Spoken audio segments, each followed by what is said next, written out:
নমস্কাৰ মই মৌচুমীয়ে মোৰ অন্য এটি ভিডিঅ'লৈ আপোনালোক সকলোকে স্বাগতম জনাইছোঁ। আজি ভাবিলোঁ কলখাৰ বনাওঁ আৰু লগতে আপোনালোককো দেখাওঁ। নজনাসকলৰ বাবে অকণমান হ'লেও সুবিধা হ'ব। আহকচোন চাওঁ কিদৰে বনাওঁ। খাৰ শাক বনাবৰ কাৰণে এইকেইটা বস্তুৱে লৈছোঁ। জাতিলাও এটা সৰু সাইজৰ আৰু এয়া আলু কাটি লৈছোঁ, হালধি, নিমখ, পিঁয়াজ, নহৰু লৈছোঁ, অকণমান শুকান আদাৰ গুড়ি লৈছোঁ আৰু ধনিয়া গুড়া, জিৰা গুড়া, ভেকুৰি লৈছোঁ আৰু এয়া কলখাৰ। আহক এতিয়া ৰেডি কৰি লওঁ বস্তুখিনি। এইখিনি মোৰ কটা হৈ গ'ল। এতিয়া মই এটা কুকাৰত ভৰাই ল'ম।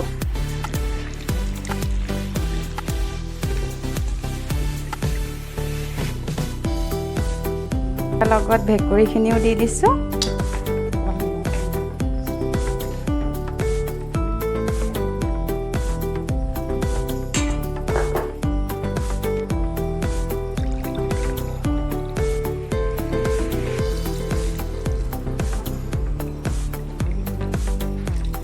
ইমানকণে পানী দিছোঁ। এতিয়া অকণমান নিমখ দি দিম।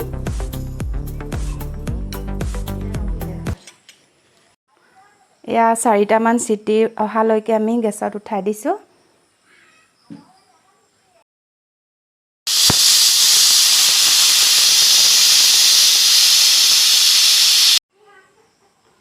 এয়া এখন কেৰাহীত মই তেল গৰম হ'বলৈ দিছোঁ।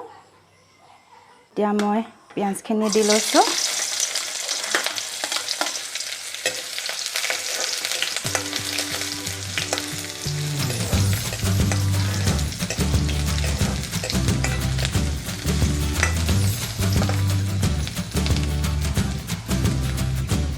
এতিয়া মই নহৰুখিনিও দি লৈছোঁ।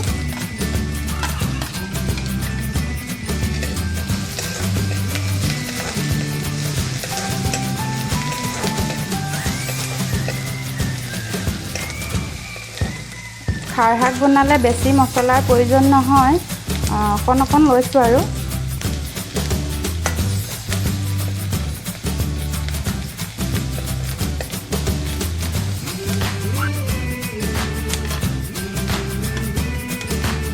এতিয়া মই মছলাখিনি দি ল'লোঁ।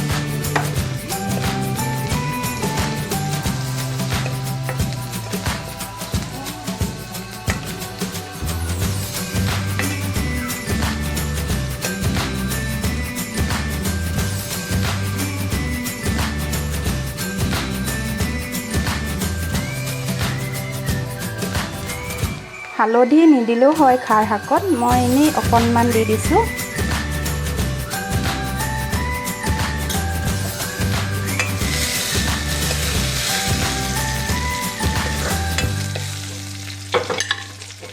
এতিয়া মই এই জাতিলাওখিনি ইয়াত দি দিম।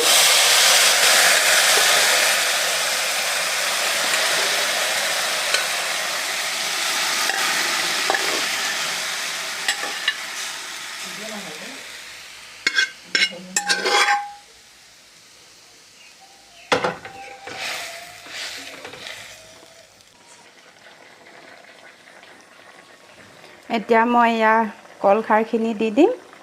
এয়া গোটেইখিনি নিদিলেও হ'ব।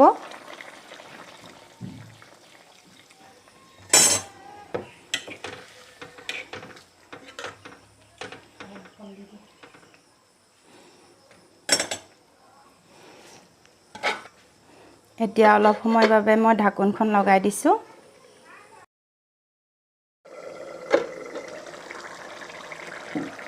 এতিয়া এইখিনি মই চেক কৰি লওঁ হৈছে নে নাই হোৱা। কলখাৰ আপোনালোকেও কেতিয়াবা বনাই খাই চাবচোন এইদৰে। কলখাৰ খোৱাটো যিহেতু স্বাস্থ্যৰ কাৰণে খুব দৰকাৰী, আমি মাজে সময়ে এনেকৈয়ে খাই থাকোঁ। আপোনালোকেও খাই চাব।